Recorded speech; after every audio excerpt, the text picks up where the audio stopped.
വത്തിക്കാനിൽ നടന്ന ലിയോ 14 പാപ്പയുടെ സ്ഥാനാരോഹണ ചടങ്ങിൽ ഔദ്യോഗിക പ്രതിനിധി സംഘത്തിൽ ക്രൈസ്തവ പ്രതിനിധികളെ ഉൾപ്പെടുത്താത്തതിൽ പ്രതിഷേധവുമായി പാക് ക്രൈസ്തവർ. 3 അംഗ പാകിസ്ഥാൻ പ്രതിനിധി സംഘത്തിൽ ഇസ്ലാം മതവിശ്വാസിയും സെനറ്റ് ചെയർമാനുമായ യൂസഫ് റാസ ഗിലാനി, ഹിന്ദു സംസ്ഥാന മതകാര്യമത ഐക്യമന്ത്രി ഖേൽ ദാസ് കോഹിസ്ഥാനി, പഞ്ചാബ് പ്രവിശ്യ ഗവൺമെന്റിലെ ന്യൂനപക്ഷകാര്യമന്ത്രിയും സിഖ് അംഗവുമായ രമേശ് സിംഗ് അറോറ എന്നിവരെ മാത്രം ഉൾപ്പെടുത്തി ക്രൈസ്തവ പ്രതിനിധിയെ ഒഴിവാക്കിയതാണ് പ്രതിഷേധത്തിന് കാരണമായത്. പ്രധാനമന്ത്രി ഷഹ്ബാസ് ഷെരീഫാണ് പ്രതിനിധി സംഘത്തെ തിരഞ്ഞെടുത്തതെന്ന് റിപ്പോർട്ടുണ്ട്. ഏകദേശം 3 ദശലക്ഷത്തോളം വരുന്ന രാജ്യത്തെ ക്രൈസ്തവരെ വളരെ വേദനിപ്പിക്കുന്ന നടപടിയാണിതെന്നും പാക് ക്രൈസ്തവർ തുടർച്ചയായി നേരിടുന്ന വിവേചനത്തിന്റെ ഭാഗമാണിതെന്നും ക്രൈസ്തവ നേതാക്കൾ പ്രതികരിച്ചു.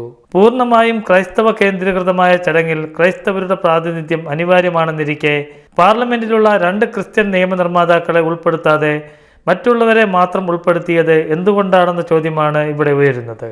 ബിഷപ്പുമാർ, വൈദികർ, സാധാരണ നേതാക്കൾ എന്നിവരുൾപ്പെടെയുള്ള പാകിസ്ഥാനിലെ ക്രിസ്ത്യൻ സമൂഹത്തിന് അവരുടെ വിശ്വാസത്തെയും രാഷ്ട്രത്തെയും പ്രതിനിധീകരിക്കാനുള്ള അവസരം നൽകേണ്ടതായിരുന്നുവെന്ന് പാകിസ്ഥാൻ പ്രസ്ബിറ്റീരിയൻ ചർച്ചിന്റെ ecumenism and interfaith harmony commission chairman pastor Amjad Niamat പ്രതികരിച്ചു.